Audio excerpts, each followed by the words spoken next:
Okay. We're shifting again.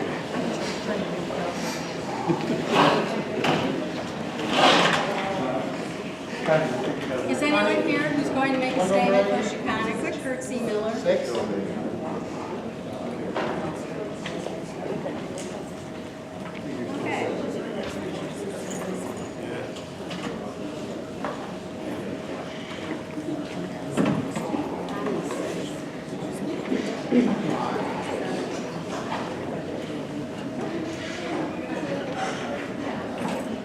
Chris, go help him with the microphone on the end.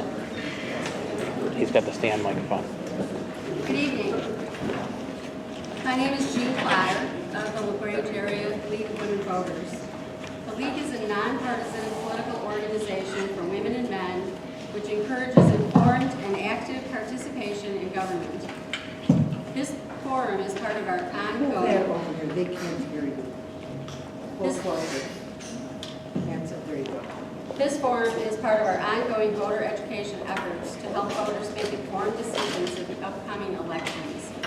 We hope that over the course of this program, you will learn more about the candidates and what they hope to do for School District 103. I'll start by explaining some procedures for the forum, which each candidate received ahead of time. The candidates tonight have 3 numbers to determine the order in which we will begin questioning. Candidates present this evening are from my right, Vito Campanelli, Olivia Quintero, Jackie Mixese, Joanne Schaefer, Jorge Torres, Connie Esparza, Winifred Rodriguez, and Tom Weiner. Candidates will have 1 minute for an opening statement, 1 minute for a closing statement, and 1 minute to answer each question. The timekeepers are sitting in the front row. When there's a half minute left on the candidate's speaking time, the timekeeper will hold up a card that says, you can do 30 seconds, we're only doing 15 seconds. So one card will tell them they have 15 seconds remaining, and then a card will be held up to ask them to stop. If they can continue speaking to finish their sentence, and then if they have not stopped, I would ask them to please let us move on, especially since there's 8 candidates up here. I ask that all of you silence your cell phones at this time, and in order to get as many questions in as possible, please remain quiet throughout the forum. At the end, we can applaud everyone for their dedication and their service to the school district, but during the forum, we'd appreciate it if we could just continue with the questions and answers. You're encouraged to submit questions for the candidates on the provided index cards. The questions must be addressed to all candidates and must apply to issues or qualifications for their particular office. Raise your hand if you'd like another index card or to have your question collected. Our league members, Kathy Graffin and Sue Wistoff, will review the questions for legibility, clarity, and applicability to all candidates. We'll use as many questions as time allows, sometimes combining similar questions, striving to cover a variety of topics. If you don't hear your particular question, it could be combined with other similar questions. Questions asked by the candidates of each other will be ruled out of order by the moderator. So at this time, I'd like to begin with opening statements. Each candidate has 1 minute, and we will begin with Vito Campanelli.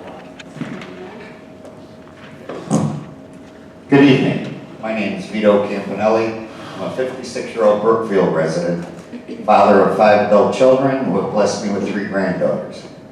I'm self-employed electrical contractor, specialized in commercial industrial electrical work.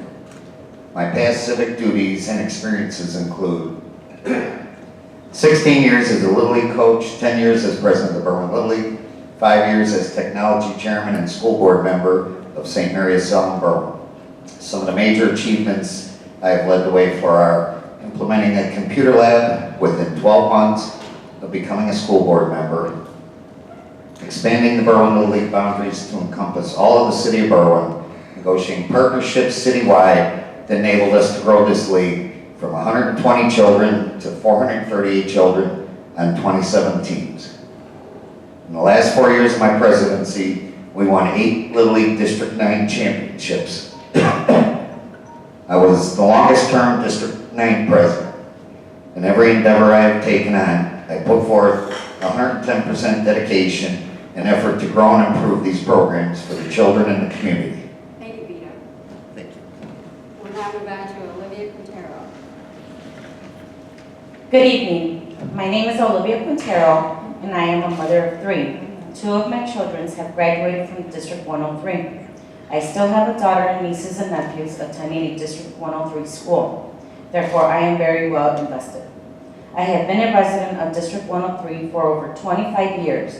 I am a quality analyst for an insurance company. I have been employed with them for over 20 years. I decided to run for the school board because I am a concerned parent and we need to put our children first. The safety of our children was violated when the current board failed by hiring a 6th-grade teacher that is facing attempt murders. Our current board has been lacking to inform our parents and our community when something is wrong in the district. I am also standing here today fighting for our children with IEPs. 2 of my children had the privilege to get the help of social workers during K through 4th grade when it was taken away from them. This affected them. It wasn't the same getting a new social worker. They didn't want to continue to see her. Thank you, Olivia. Jackie, will you say something? Do you want me to stand or can you speak? You can sit.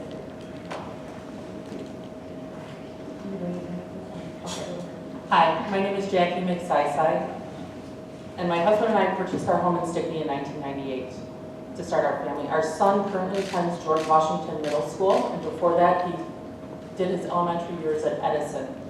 I've been an active member of the community by participating on Parks and Rec for the Village of Stickney, scout leader from 1st grade to 5th grade, and then troop committee for 6th grade. I've been a very active member of the board for Stickney Forest View Little League. I served on the advisory board for Morton Junior College, and I taught EMTs at the Stickney Fire Department. I'm currently an engineer and work for an engineering company downtown, and my knowledge that I gained there was able to help me secure safety for the children on a new playground at Edison School. I pointed out a bunch of flaws in the design, and they had to change the design. The best thing that a parent can do is provide an education to their children. That's why I want to get involved in the school board. Thank you. Good evening, my name is Joanne Schaefer, and for most of you, we probably are friends. I've lived in Lyons now for 53 years and have served for quite a few years on this school board. I have 2 children that graduated from Lincoln School. I have 2 grandchildren, both of them graduating from George Washington.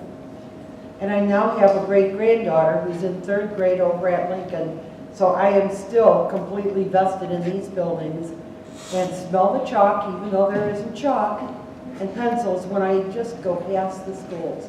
I love our kids, and any teacher or principal that has worked in this district, if you run into them out in public, they will say to you, those kids you have in your district are phenomenal, and they are. They're worth every ounce of work that we as board members do. I worked hard on this board, along with many other good board members. We developed all-day kindergarten. We have, stop already? Just get going. And now Jorge Torres. Hi, my name is Jorge Torres. I am running for re-election because I believe the board needs a new majority who will be a voice for the parents. I'm a proud parent of 2, graduated from Lincoln in 8th grade in this district, so they went from K through 8 in this district. So there's a reason why I'm running. And also, we need a new majority who will be a voice to those parents and those kids, all our community, to be consistent with the needs of our district. I consistently been bullied, and for not going along with business as usual. The current majority of the board has consistently failed our students, parents, teachers, administration, and taxpayers. We need a board who is accountable for the parents and a board who listens to the parents, even if we disagree. I've been in the board for 4 years, and I would like to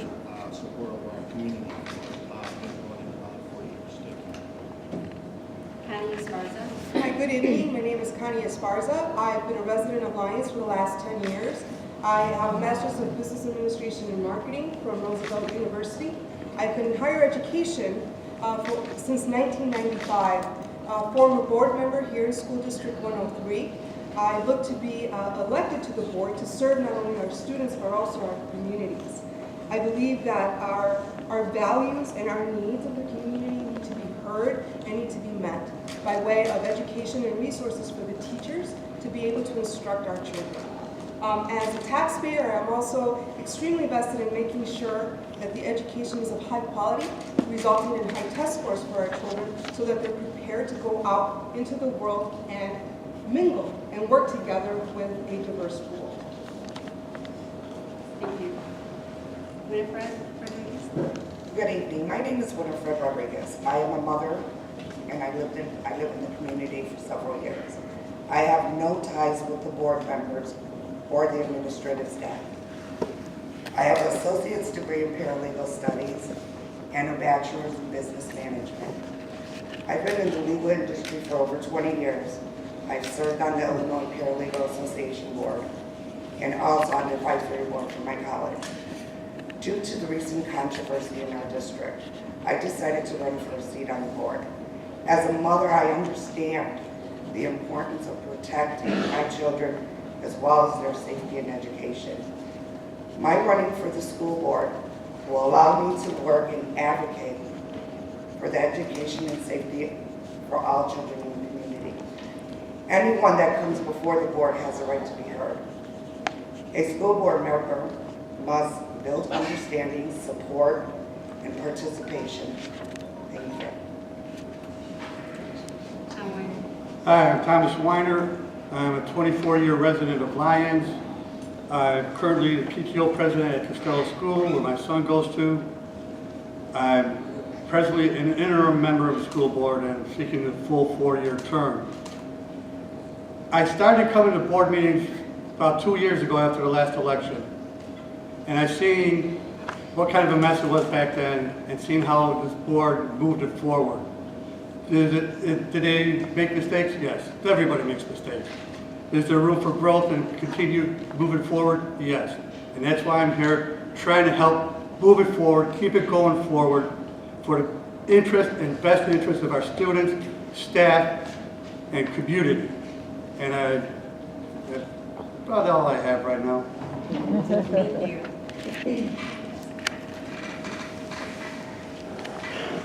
I'm going to try to get close to this. Can everybody hear me? No. Can you pass the microphone down? You should take your hand off that. That thing is very touchy. Right. Okay. Yeah. Now? Yes. Okay. Okay, the first question when we asked candidates 1, 2, and 3, Mr. Campanelli, Ms. Quintero, and Ms. Maxine. A question from the audience is, how do you plan to improve education in the schools? And in line with that, I would say, if you could prioritize one improvement as your focus on the board, what would it be? Could you just read it once more? So I Sure. understand? How do you plan to improve education in the schools? And if you could prioritize one improvement as your focus on the board, what would it be? Well, that's a good question. First of all, I have no children in the school presently. I have grandchildren coming forward that will be attending. So the first thing I'm going to have to do is get with the superintendent and the curriculum director, go through all the programs, familiarize myself, and see where our weaknesses are and what areas we need to target and improve. Thank you.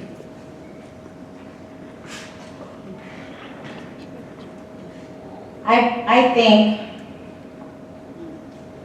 I would improve communication with the district and our community by reestablishing the official District 103 Facebook page, sending letters home with their kids, newsletters on the website, updated, and that constantly provides updates on our school events.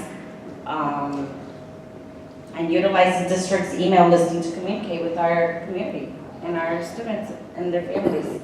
Thank you. Okay, so to improve education in the schools, I know we have standardized testing, and I know that the kids are taught for the test. What I would like to do is to try and ensure that the kids know the practical application of the knowledge that they're gaining through those tests. So I would like to meet with the curriculum director and the rest of the board and see what enhancements we can make to make sure that the kids are acquiring that knowledge and can use it in their real application. Thank you. Okay, question number 2 is from the audience. How will you improve communication with parents? And Joanne Schaefer, Jorge Torres, and Connie Esparza will answer that question. Joanne? Excellent question, and this question's been around for at least 30 years that I know of. Every single year that the board gets together, we make a goal of improving our communication with not just our staff, but with parents, with the community. Unfortunately, the last 2 years, the person that is in charge of doing our communicator has not taken the situation, has not taken the communicator seriously, and has blown it off. The communicator was put out every four times a year, quarterly. A gentleman was hired and is paid to do it this year and last year. Nothing has gone out. One slip went out to only parents. We need to get it out to the community. Somehow the person needs to understand what the word community means. We have 5 communities. It needs to go to everybody. We have a lot of good things going on. We're lucky. I like to talk. Thank you. Jorge Torres? Yes.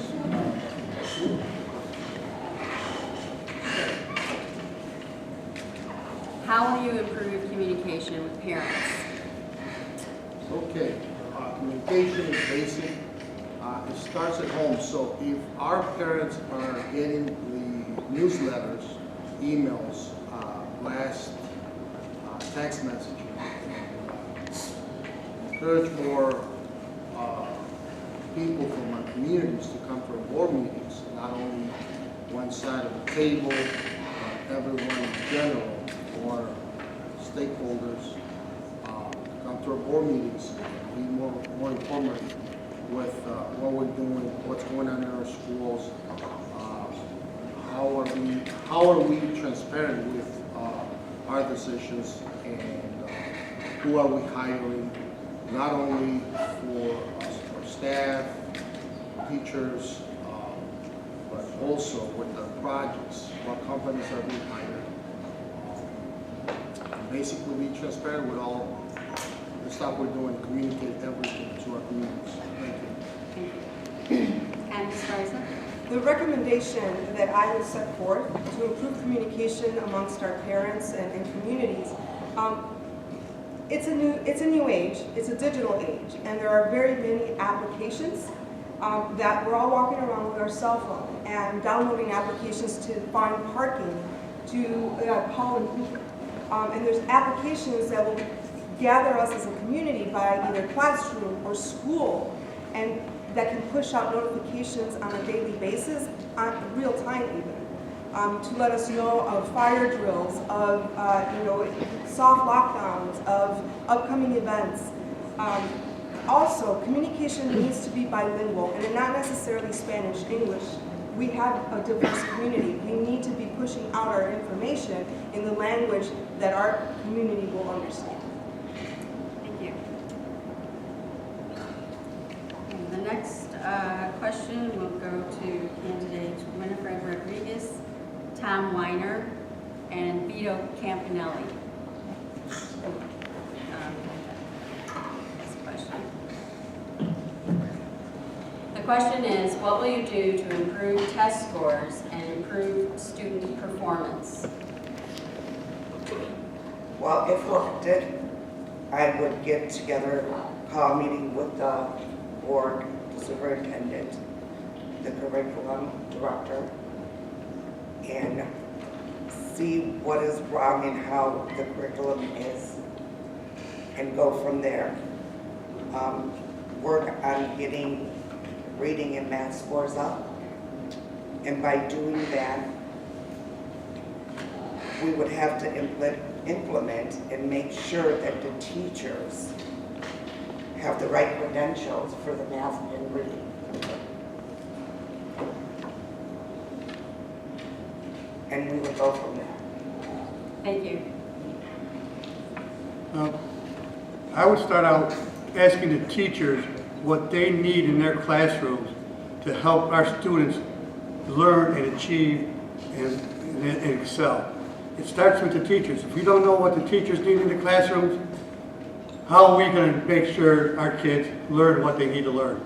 We need to hear from the teachers to get their input as to what tools and equipment and materials they need to teach our students and our children to excel and improve our test scores. Thank you. Could you repeat the question? What will you do to improve test scores and improve student performance? Okay, well, the first thing is we need to review and identify our weakest areas. Our rankings with the state right now are very low. It's a fact that they must come up. We'll start by reviewing all current teacher assignments, because I've heard that we have multiple situations where teachers are in classrooms assigned as reading and math interventionists, but they're not truly certified as in those subjects. So that's one of the major things I think we have to fix, is keep the experts where they're certified to try to help our kids raise their test scores. Thank you. The next question will be asked Ms. Quintero, Ms. Mancisi, and Ms. Schaefer. Within the last 4 months, board members have refused to go into closed executive sessions. Will you pledge to always do what is best by getting and discussing all information on an incident or event before voting?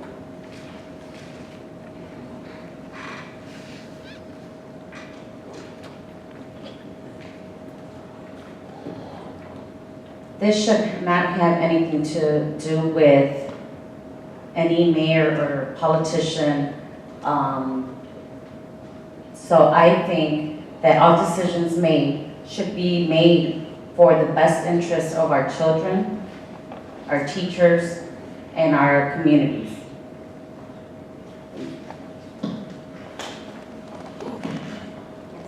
Okay, I've been at some of the board meetings. I promise that I will go to every executive session whenever we have an executive session to make an informed decision if we're voting on something. I don't think there's a reason that anyone should never go to an executive session. Thank you. In my 40 years of service to the district and children, I think I've missed probably 15 meetings in 40 years. I might be 16 meetings, someplace in that ballpark. And every one was an absolute necessity. I've never, ever missed a closed session. They're too much fun. Why someone would want to miss a closed session is beyond my comprehension. He knows they're a lot of fun and it's good to go there. And listen, that's where you get the information to make an informed decision. My job is to make an informed decision. It's not always a decision that everybody's going to like. And in fact, there are times when my decisions, judged by what I hear in closed executive session, are not popular with many people. But I have to live with me, and one thing you can count on is I will always vote for what is right for the children and for our district, and I will not lie. Thank you.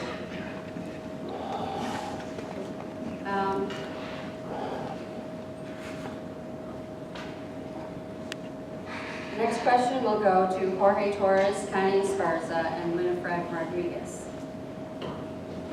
There's multiple parts to this question, but the basic core of the question is, what will you do to improve safety in our schools? What is your view on arming teachers? What should District 103 do to enhance the safety of our children in light of the school shootings?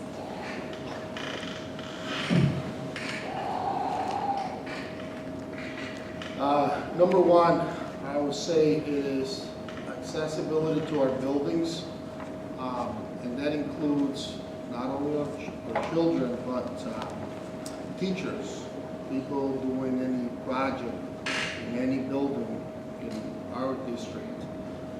We should have implemented, just as mentioned, electronics technology is advanced, creating some sort of an ID quickly, electronically. That technology is out there with so much picture. That technology is quick, it's out there. I know it's out there. I experienced it myself. It's like a label that pictures the person that is in the buildings and their purpose, whether it's a contractor, visitor, what their purpose in our buildings are. Obviously, metal detectors are for those that actually try to bring a firearm to our buildings. Thank you. The third part to your question, if you don't mind repeating, I improve safety, arming teachers. What was the third? And the third part is, what should the district do to enhance the safety of our children in light of the school shootings? I think improvement and enhancement starts with vetting every adult that comes into contact with our children in our schools, whether they're teachers, aides, lunchroom assistants, whatever they may be. Additionally, the question also talks about arming our teachers. Our schools should only house books and supplies. I think arms should be only handled by those that are professionally prepared to do so.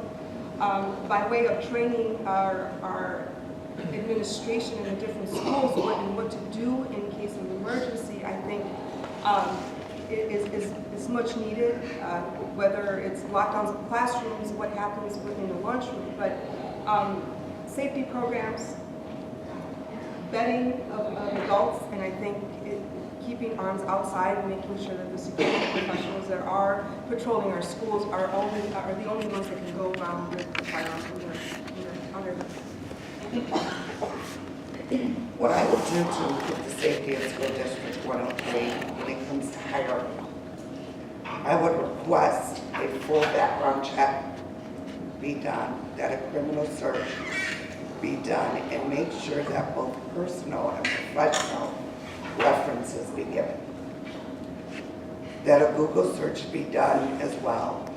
And when we have vendors coming into the school, that they show proper ID and that they are escorted to the area that they need to be, and that someone be with them at all times, or make sure that they're not allowed roaming the class or the school.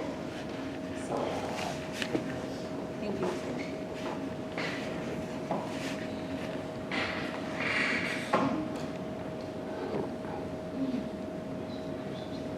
The next question.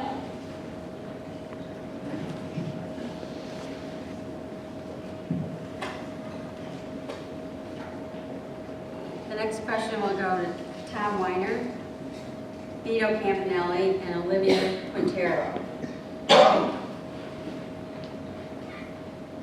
There has been chronic no voting on consent agendas by certain board members.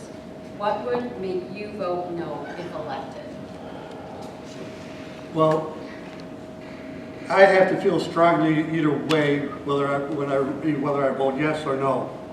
But on some of these consent agendas where we got to pay the bills, where we got to vote yes to pay the teachers and the staff, and vote for maintenance contracts to upgrade fire alarm systems, get roofs redone. Those are consent agendas that are simple, and it's for the good of the whole community, the whole district. Do I vote yes on all those? Yes, because we need to pay our bills. We need to pay our teachers. We need to get these maintenance projects completed.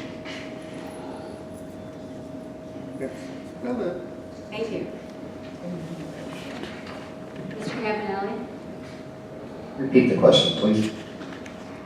There There has been chronic no voting on consent agendas by certain board members. What would make you vote no if elected? When I vote on a board, typically I do all my research home and homework on all the facts. If it's an item or an issue that I feel strongly against, I will vote no. But for the most part, it should be productive, positive items on our agenda that will mostly be voted yes. Thank you. Councilman Turner?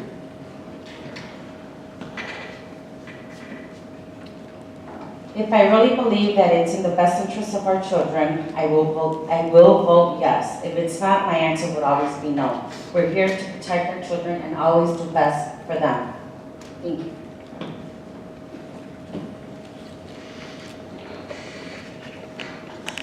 Next question will be for Ms. Maxisi, Ms. Schaefer, and Mr. Torres. When asked, are you willing to state why you voted the way you did and be open about your positions with the press? Okay. When asked, depending on what the training gives through the IASB, I will only answer what I can answer. If it's questions regarding personnel issues that should not be discussed. So I will answer whatever I can answer if I'm asked by the press. Thank you. I think most folks know that I will answer any question within the limits of the law. I will not break closed executive session confidentiality. I will not lie. You may not like what I'm going to tell you, but I will tell you the truth. I will tell you why I vote a certain way, and I have begged over the past 35 years, 30 years, asking a board member, why did you vote that way? Is there a reason? Perhaps when you come into a board meeting, if you would state your rationale, you could change my mind. That's how it used to be on the Board of Education. We would come in, we would discuss, and I could change my mind, and many times I did because Mary, John, or James came up with something that I didn't know about, and that's how your voting should be. You should have an open mind. Thank you. Mr. Torres? I will always answer the reason for my decisions, whether it's a yes or a no. But in my first 2 years as a board member, there were several board members that will answer any way. Most of the time it was no, 99.9%. There was no questioning about that. Nobody came up with anything against them as far as saying why they voted no. This question, I believe, is really biased, but I'll answer. Within the legal grounds of the law, I will answer why I say no, even if some of these people in the audience are smiling with a terrible face. I will always answer the way I have to answer, and biased questions are, given to us by those that are completely against us. But that's, I guess, the name of this game, the reporting show. Thank you. The next question is for Connie Esparza, Winifred Rodriguez, and Tom Weiner. And I'd just like to mention to all candidates that if the answer to your question is brief and you want to go back and answer a question that was asked previously because you have an opinion, feel free to do that.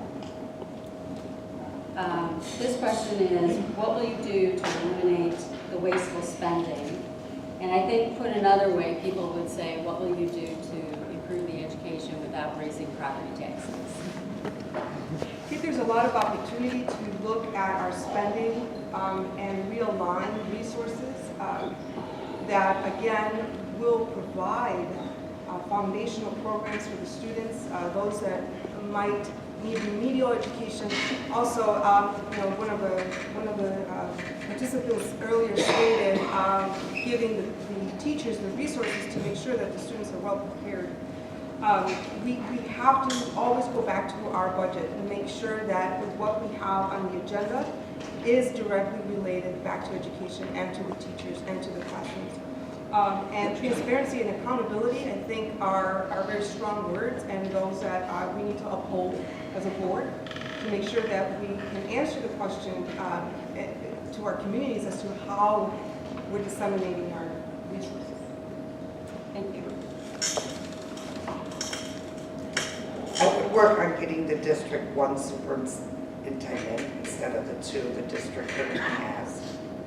I would work on eliminating the attorney fees the district has seen by trying to work together as a team and not contacting counsel for everything. I would look into hiring a maintenance staff so that we don't have to use vendors that cost us. A staff that we could have on hand so we could eliminate some cost. I would try to implement a hiring packet to keep staff and work on eliminating the massive turnovers. I will put a stop to creating staffing positions that are not needed. Thank you. That's a tough one because we only got so much money to spend every year.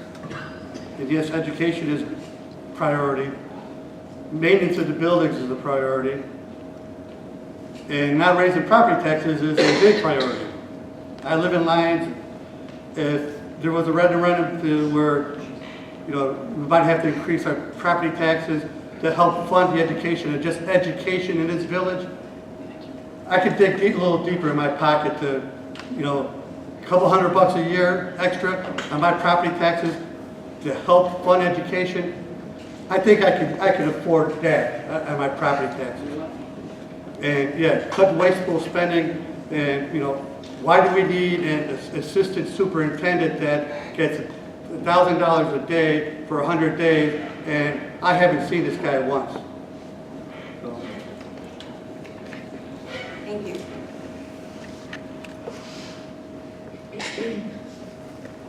Okay, next questions will go to Vito Campanelli, Olivia Quintero, and Jackie McCeasy.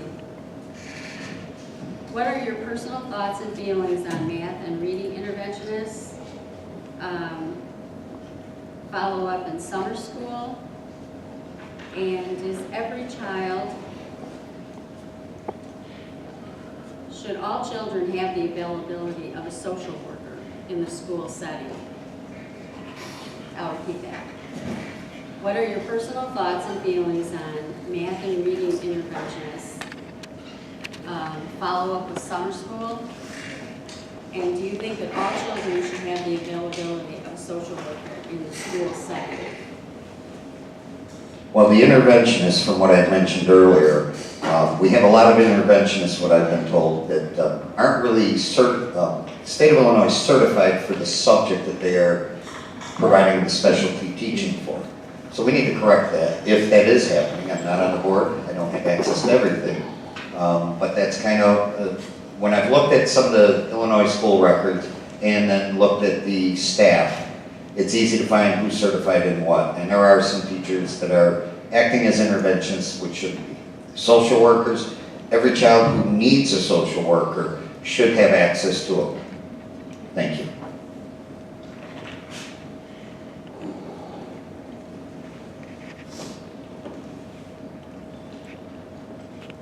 Can you repeat the question, please? Sure.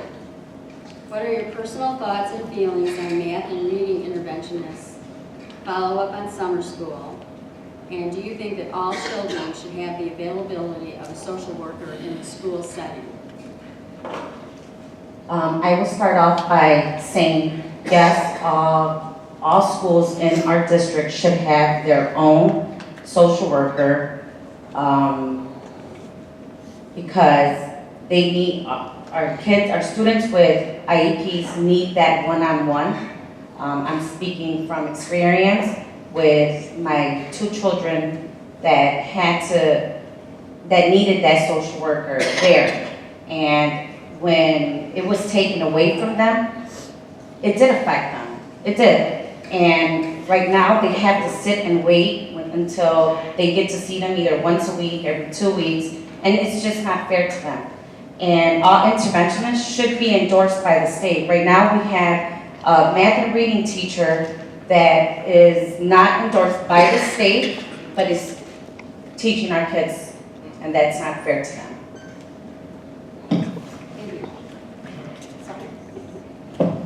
Okay, I believe that all children that need social workers should have contact with them. I have friends that have children that have IEPs, and they've had issues with the social workers, so I would like to reevaluate that system and see how we can get that to be improved. My personal thoughts on reading interventionalists and math interventionists, and follow up on summer school. I believe that summer school should be used if it's needed to advance the kids and get them the education that they need to improve on their test scores. That's all. Thank you. Okay, the next questions will go to Ms. Schaefer, Mr. Torres, and Mrs. Sparza.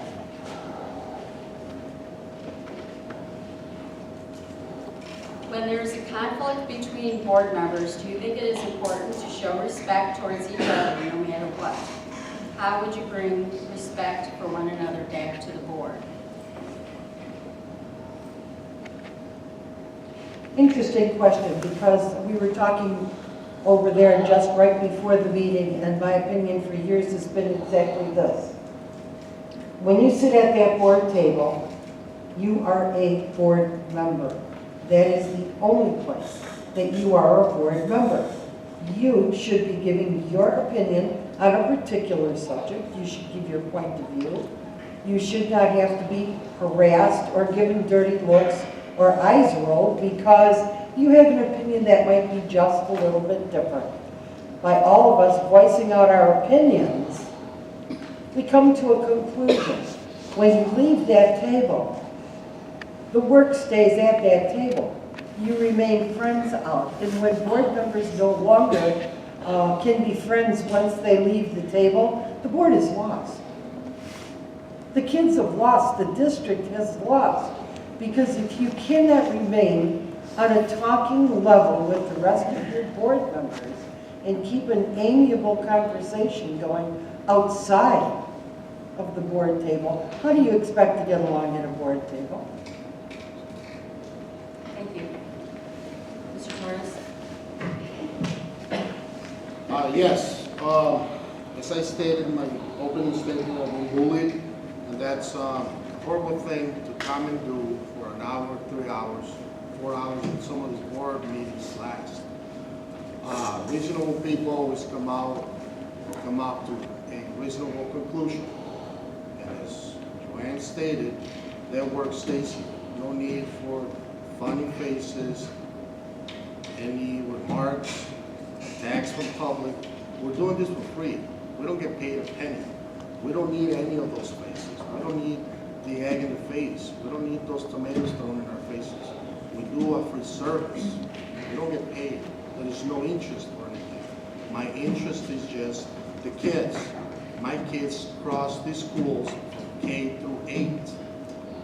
And when the majority of the board hires superintendents that attack board members, and I'm told that this particular superintendent does not work for me, Pat, he works for me. He does work for me. You do work for me. Closed session, open session, anytime. You do work for me. Because when I'm sitting at this table, I am part of this board. And you do work for me. Thank you, Mr. Torres. How do you resolve conflict as a board member? I think it starts with electing professionals who understand our educational system, who understand the mission and the vision of the district. It also includes listening. We come from diverse backgrounds with differences of opinion, but as professionals, we respect each other by way of listening. And as Joanne stated, oftentimes if you can state your thoughts succinctly, I will consider them, and possibly you may be able to change my opinion. But if it's personal agendas, political agendas need to stay at the door. We come here to fulfill a role, and that is to serve the board, the district, and again, our different towns. Thank you.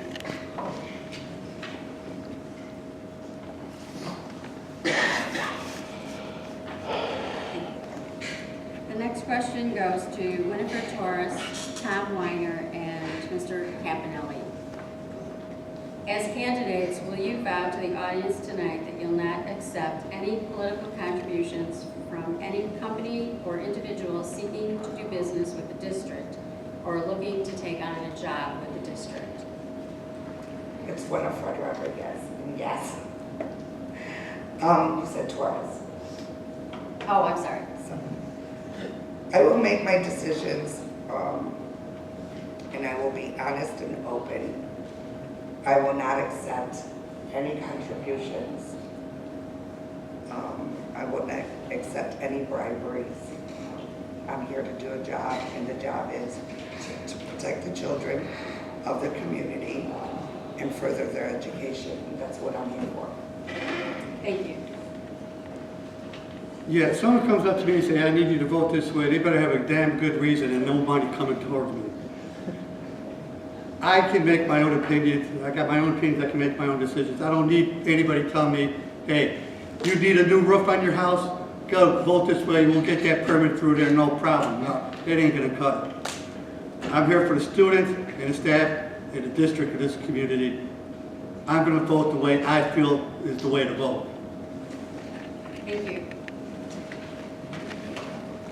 Okay. Repeat the question one more time. As candidates, will you vow to the audience tonight that you'll not accept any political contributions from any company or individual seeking to do business with the district or looking to take on a job with the district? Yes, I can stand here before everyone and say I am a contractor.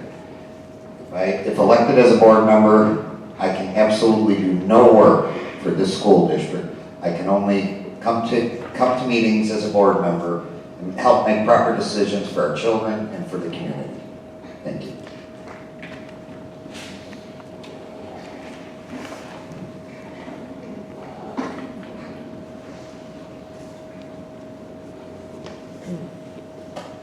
The next question is for Ms. Quintero, Ms. Maxisi, and Ms. Schaefer. What is your own experience with public education, and how would that experience influence your work on the board?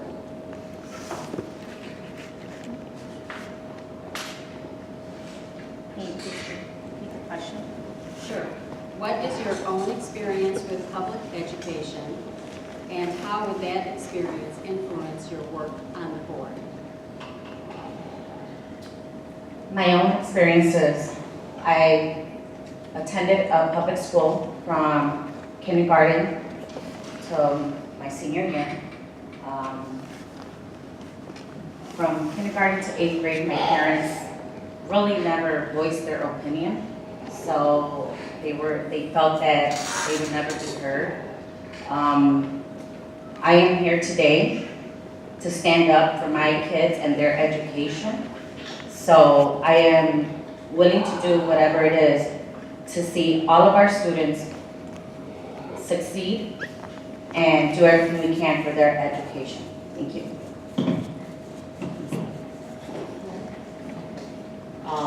I too also went to public school, elementary school, high school, college was all public. Serving on the advisory board from a college that gave me a lot of direction as to making decisions as to where the future of the programs were going to go in college, how much was state funded, what we can do to improve. We would lose state funding if we didn't cover specific things. So that will, I have that experience that I can bring that to this board if I'm elected. Thank you. I'm a public school product. I went to Pershing in Berwyn. all 9 years, kindergarten through 8th grade.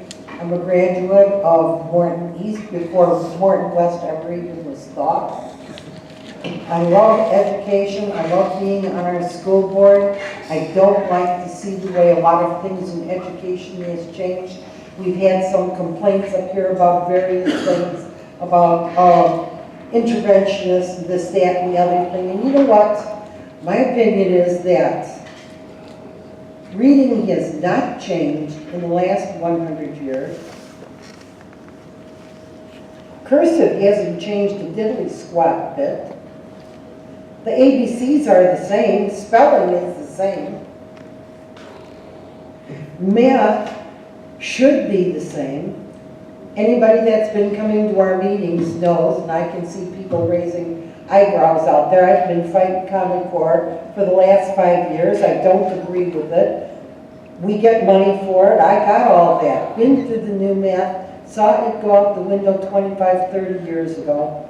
Saw many new, brilliant ideas from these people come through. And you know what? They can keep most of them. All I want for our kids is that they learn how to read. They actually learn how to write. They know how to spell. They can do mathematics, and they can go on to college. Thank you.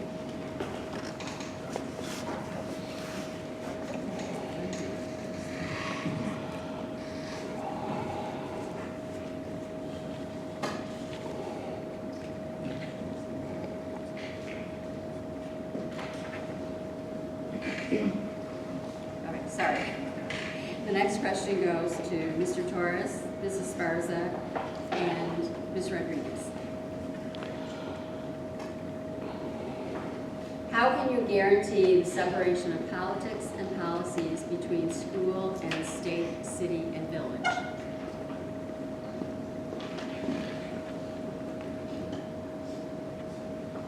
Obviously, there's no warranties for anything. We're here today, we may be gone tomorrow. One thing for sure that we want is, politically, we have to get elected. That's just the name of the game. It's politics.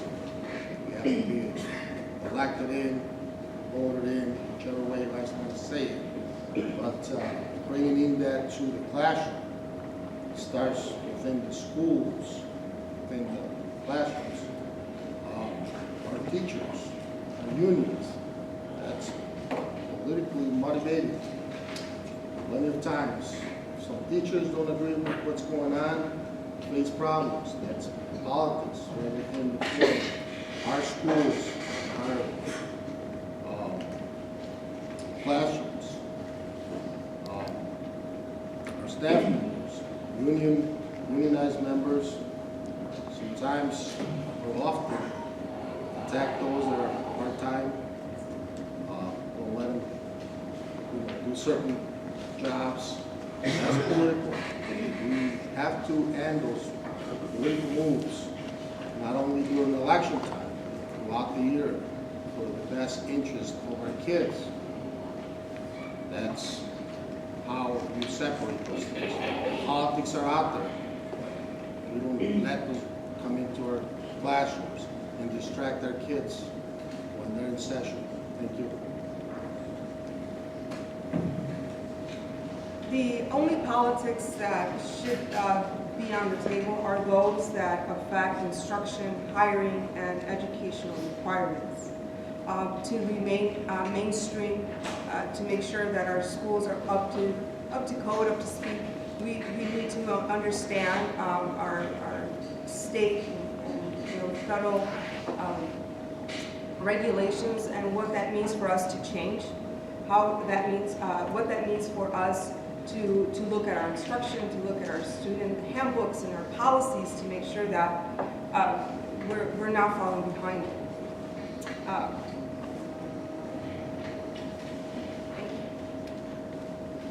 Could you repeat that? Sure. How can you guarantee the separation of politics and policies between school and the state, city, and village? Well, politics should never go before a board. The board member is a trustee the community that elects him or her. So it would be up to the board members to make decisions and not have anything to do with politics. Thank you.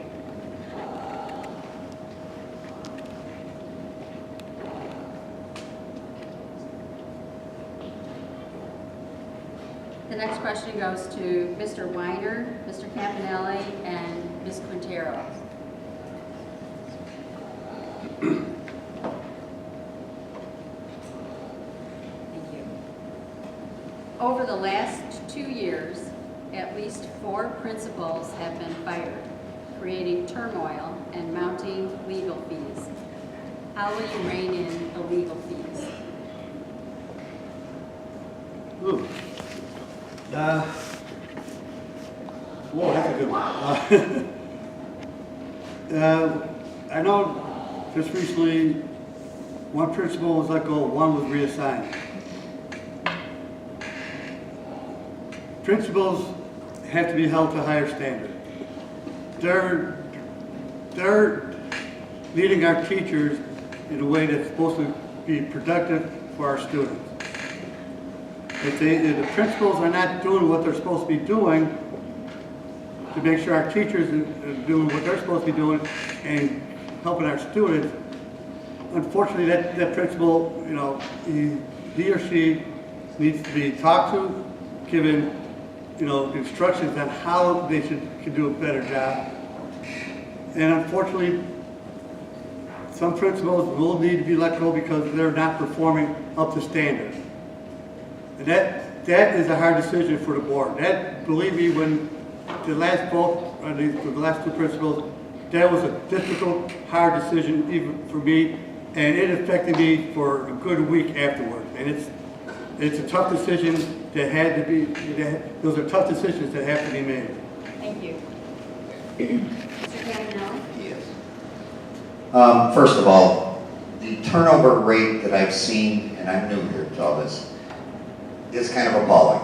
The first basis of a sound school district is to have a solid staff, qualified staff, and a long-term staff.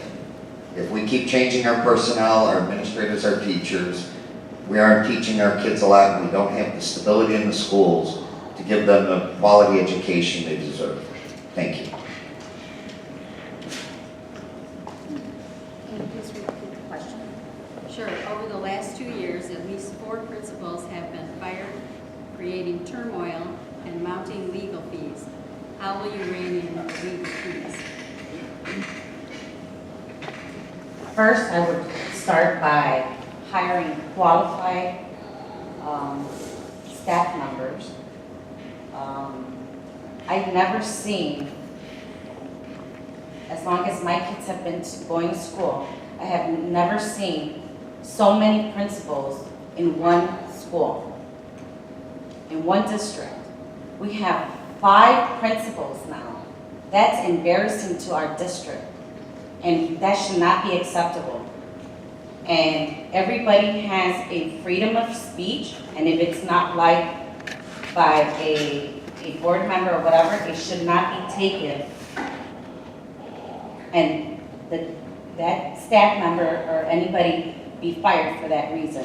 They should have a reason and all information on why that principal's teacher was fired should be given to the community, because it's not fair to our kids. It's enough already.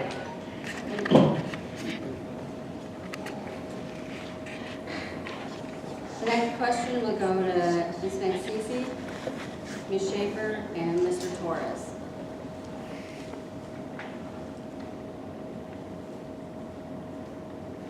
What will you do to improve public perception online and with the community so that teachers feel supported, morale is improved, and parents can feel pride in sending their students to District 103?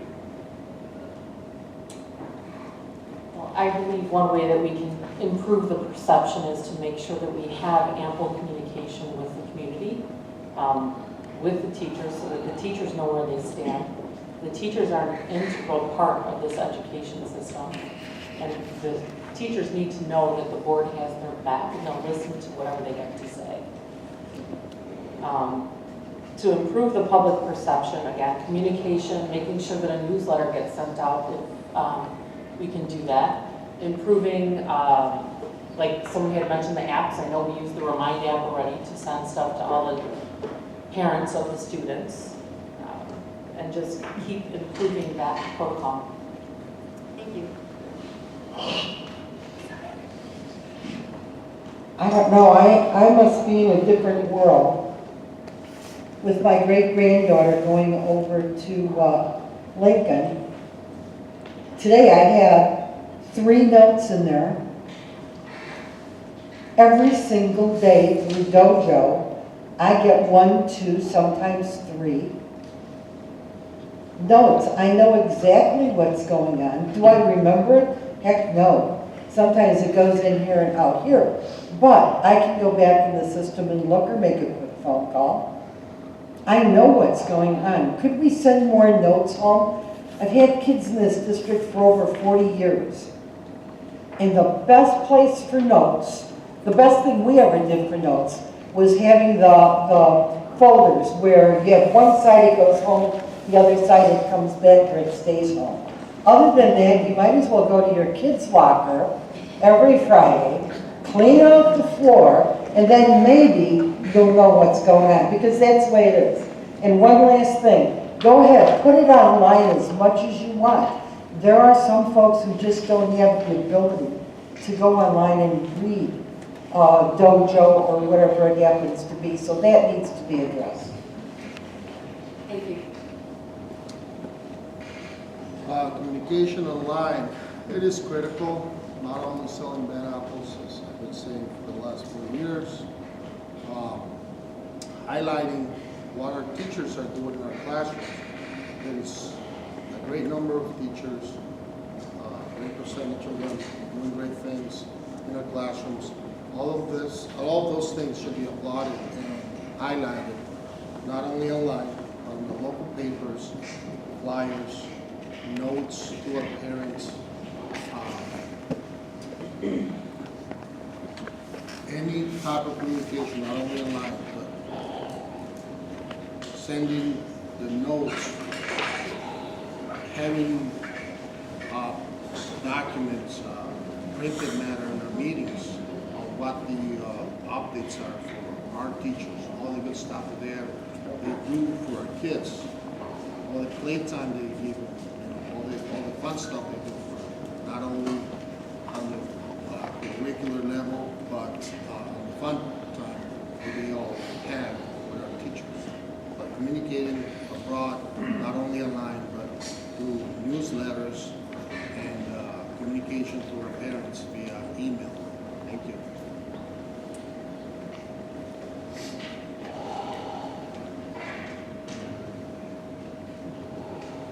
Okay, the next questions will go to Mrs. Sparza, Ms. Rodriguez, and Mr. Weiner. Will you commit to allowing all parents to be heard during public comment? I commit to every parent being heard at every board meeting, at every meeting request with a principal, with a teacher. We are here to listen to each parent who is entrusting their child to the school and address their concern or their question. Thank you. Sure. Will you commit to allowing all parents to be heard during public comment? Definitely, every parent that comes to the board meeting should have the opportunity to speak and let us know what's on their mind and the changes that they want done or to see done. Thank you. Well, there's a public comment time in every meeting. People can line up and talk and whatever they want. There is a policy in place. 3 minutes per person, 15 minutes per topic. Have we gone over sometimes? Yes, we have. We have cut people off, but that's the board policy. 3 minutes per person, 15 minutes per topic. If it's a hot topic, we have gone over, we have let more people talk. So there's ample opportunity for parents to come in to the board meeting and express their opinions and desires and concerns. Thank you. Next questions will go to Mr. Campanelli, Ms. Quintero, and Ms. McCeasy. Can you list 3 top choices you have already thought about that would affect test scores? They give the example of technology, staff, curriculum, etc.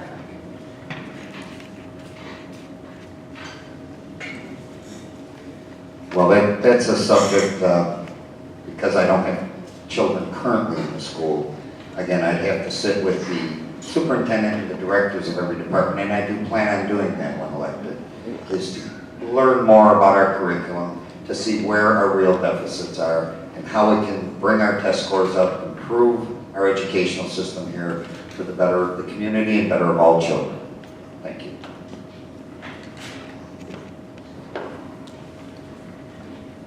I would like to see more tutors, more mentors, after-school programs.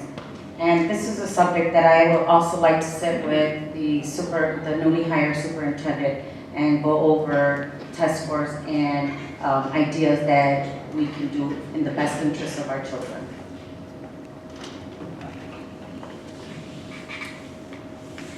Okay, I believe that parents need to play a part in the student's education.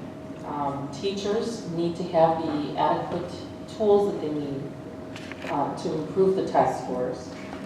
There already exist homework clubs in the schools. Maybe there should be more structure, and maybe there should be more teachers attending those homework clubs. And technology should play a major part. I know that we have various programs in the school that kids use, Achieve 2000 or 3000, and many other things, but I know that there's also glitches with those programs that is very aggravating for the students and the teachers. So maybe we should, if elected, I'd like to try and check into that, research that, and get together with the curriculum director and the teachers to see if there's something else that we can do to improve that. Thank you. Next question goes to Ms. Schaefer, Mr. Torres, and Mrs. Sparza. Bullying is a worldwide issue, not just at our schools or our children. How will you specifically try to address this issue?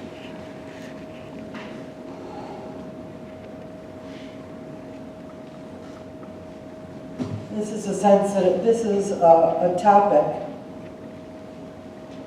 that is extremely sensitive to me, and it came home to me personally on my doorstep when I had a child in 2nd grade that was being bullied outrageously. I could have gone to school and I could have kicked up sand and I could have kicked up dust. But you know what I thought about? I thought about what goes on television with politics, the bullying. I thought about what goes on frequently at Little League games, because I was a Little League vice president. My kids went all through it many years ago. I'm sure it doesn't happen now. And you know what? Part of bullying, it has to be stopped, but it can't be stopped. We have to learn how to handle it. Our children need to learn how to handle it. And my child was taught in 2nd and 3rd grade, helped by the teachers, and has become an expert at it and can detect it a mile away. I know you're telling me stuff, I'm sorry. Mr. Torres? Yes, bullying, a big topic throughout our nation. As I said, it starts at home with us parents setting the example, not bringing that to school, making sure that our kids' behavior is that type of behavior that is unacceptable to others. My boy, throughout the school years in this district, was always highlighted for his behavior. Always got stars, name Mr. Citizen, or whatever the term is, that they put the star on them every time. But then you still experience those parents that, I don't know what they teach their kids at home, that they come to school angry and they disseminate that seed throughout the school. It's real easy for them to pick up negative vibes. They will, easier than positive. Positive actions take a little more effort. Negative is real easy for them to pick up. And that's one of the things that at home we don't do. That's why our kids do behave the way they do in our schools, not only here, in our state, county, or throughout the states. Thank you. Minute goes by fast. Bullying is an issue. It's an issue worldwide. As a past board member here in School District 103, I know we have very solid programs that address the topic with our students, with our children. We need to continue to reinforce that education and create an environment where the children feel comfortable coming to an adult who's going to listen and is going to speak on their behalf to make sure that their existence at that school, that they look forward to coming to school. With social media, that bullying is enhanced. I think we need to look at our policy of allowing phones in the classroom and what that does to distract education and to actually promote the possibility of bullying in that manner. So I think we need to look at that. Thank you.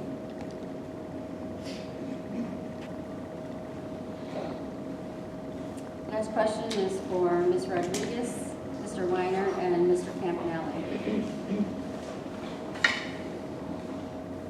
What is your position on after-school daycare?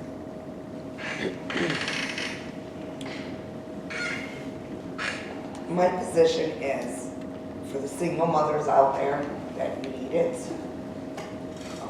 before and after would be great. There are parents or mothers out here that need to be at work at a specific time. So before daycare would be great. Before daycare would be great. And also, there are parents that can't make it here in time to pick up their students or their children. So aftercare would be great. It's needed, and it would be something that the community would benefit from. Thank you. Well, I know there is before care and after care already in the district. My son did it in kindergarten for last half of his kindergarten year, and yeah, it's out there. I know this year I heard it was full up in out of the schools because everybody was using it. Do we need more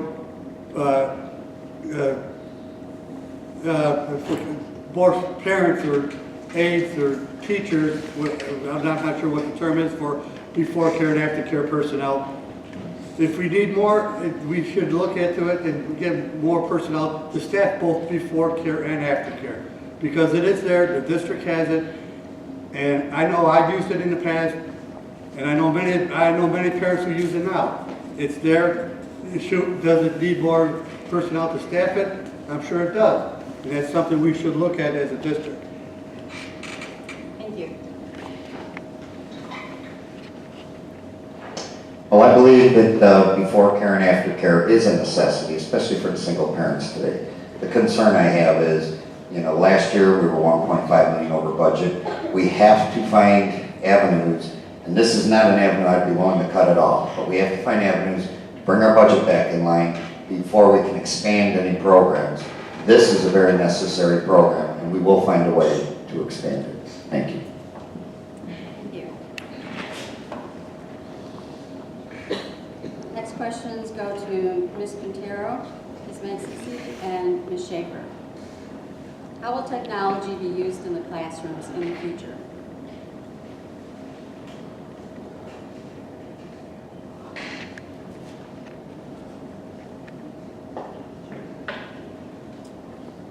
Technology will be used in the classroom, starting with, again, probably reviewing our budget, maybe taking tablets, because not all the children have the access at home with a computer or tablet. Technology is way advanced at this moment, and a lot of students can benefit from it.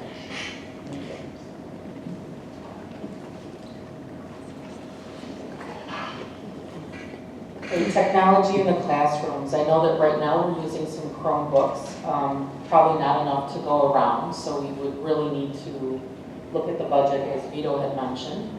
I know that some of the classrooms have smart boards. It's a way that teachers can teach on smart boards as well.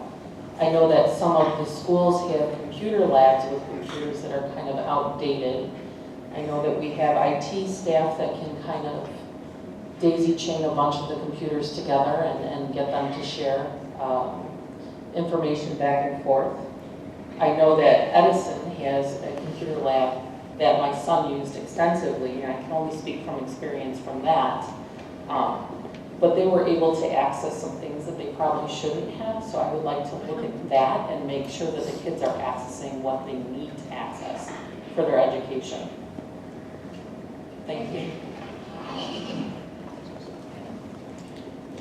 Technology in classrooms in the future. Technology, I think one of the most phenomenal computers that we have in the world that anyone can own is right here in their head. All this is fine and dandy, and there is definitely a place for computers. I have no problem with that. But I think kids need to learn how to read, write, do their mathematics, spell, all that stuff, using their brain, their head, their thoughts. Now there's methods of teaching. We have to teach them how to learn. We have to teach them how to do, come on, get them in there, teach them how to learn, let them use their computers for research. These kids know more on computers than you and I probably know, and it's not always going in the right direction. What do I see in the future for classrooms with technology? According to what's coming down the line, I see children with their computers at home, teachers in a location, and your child will not be leaving their house. Thank you.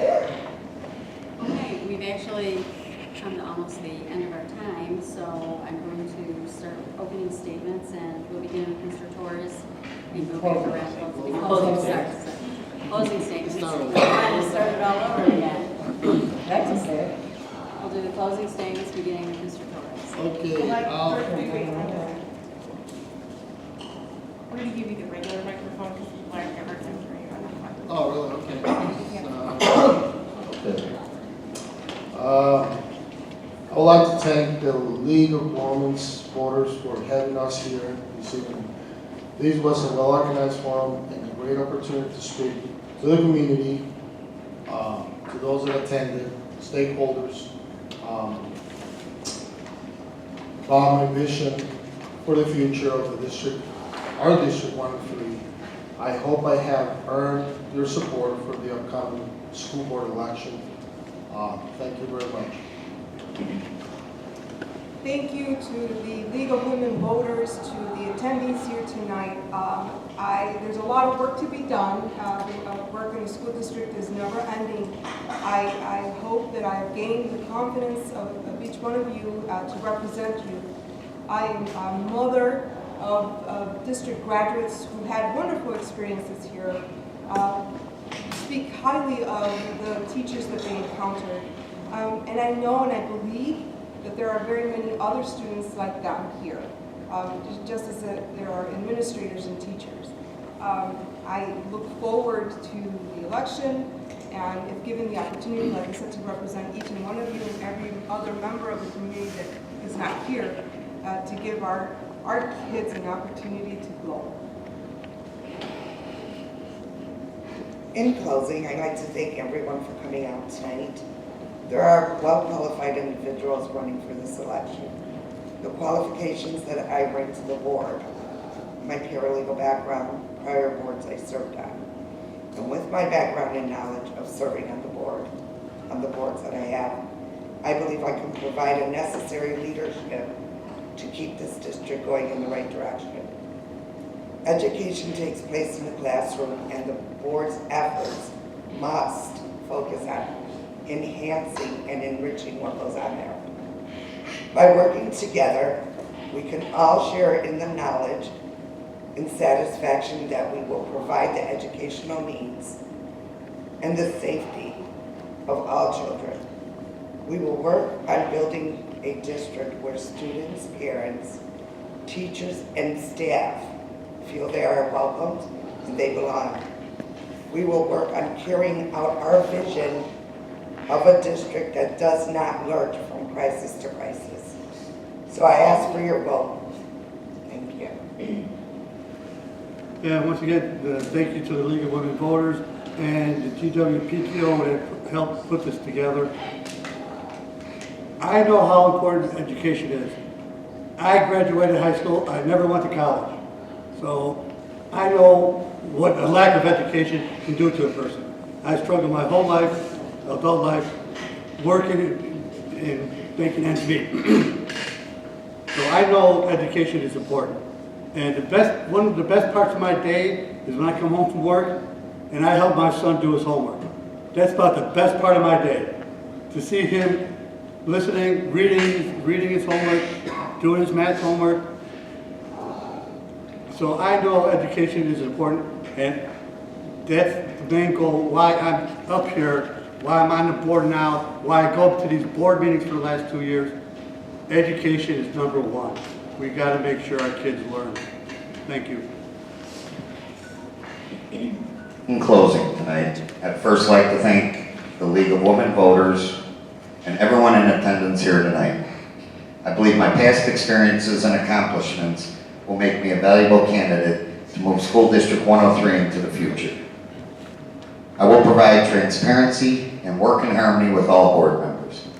As a school board member, I am prepared to take on the responsibilities of ensuring the safety of our schools, improving the quality education we provide our students, and redirecting our finances into the classrooms without wasteful spending. My passion for excellence will be highly visible when making decisions for School District 103, and I vow to put forth the same dedication as I have in the past. I urge you to get out and vote on April 2nd. Vote for Vito Campanelli, number 97. Thank you and good night. Thank you to everyone in attendance. I hope you got to know me a little better. The reason behind why I am running for school board, again, I am running because I am a concerned parent that wants our children's education and safety to be our first priority. I see an urgent need to improve students' achievement in our district. As a parent, I want to give back to my community. I will strive to find the best resource to better the education of our children. We have great teachers as we need to utilize them in the classroom based on their qualification and endorsements. We need to stay on budget and stop spending the district reserve funds. We need to keep our parents and residents in our community informed on what's going on in our district. Let's bring full-time social workers back to our schools, as our kids with disabilities need that one-on-one. Let's bring bilingual teachers in to help our bilingual students, as I don't think they are getting enough attention. Let's stop the bullying in the schools. It's happening way too often. For some parents, it hits home. We need to teach our children to speak up immediately. We need to make sure our teachers and parents are aware on how to handle a bullying situation. Let's stop the attack and do the best we can so that our children can get the best education they deserve. Thank you. I'd also like to thank the League of Women Voters for coordinating this and hosting this. I'd like to extend my appreciation to all of you for coming and submitting all your questions. I am running for school board for one thing, and that's for the students.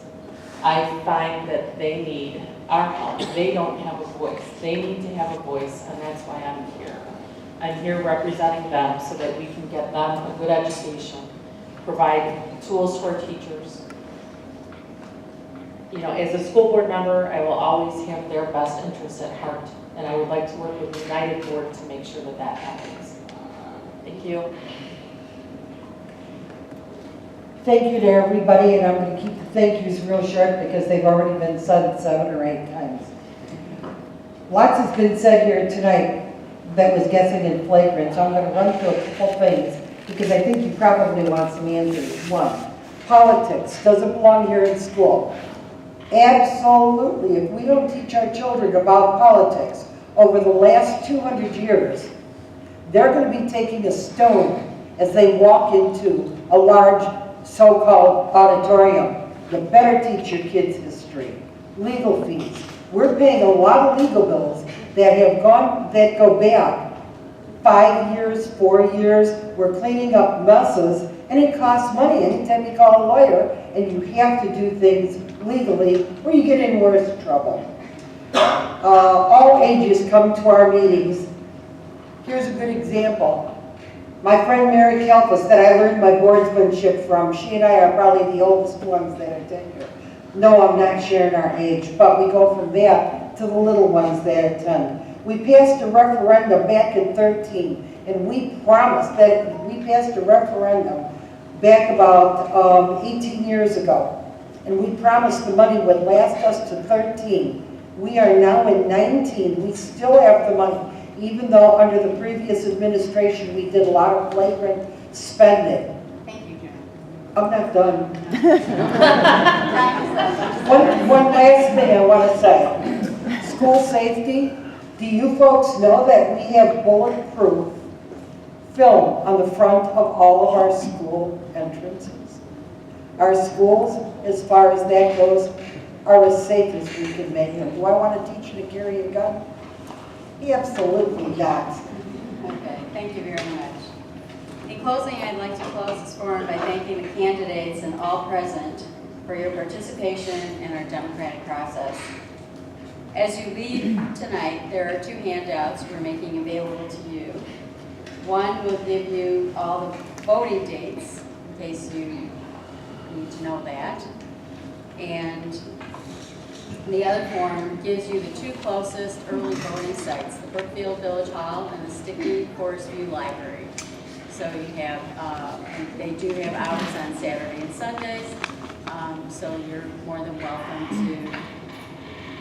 Hopefully there won't be a snowfall or anything like that, but you might get sick, and so you might want to just get out and make sure your vote is counted. And I know you can also vote by mail. I believe that's still available. Yeah, and that's probably on this list over here to tell you you can request a mail ballot by March 28th. And then obviously it has to be postmarked back to them. And please, let all of your neighbors know, whether it's by putting a sign up in your yard or just talking to them, that it's important for them to get out and vote as well. Support the people that are going to do the best thing for your district. Thank you very much. Thank you to all of you.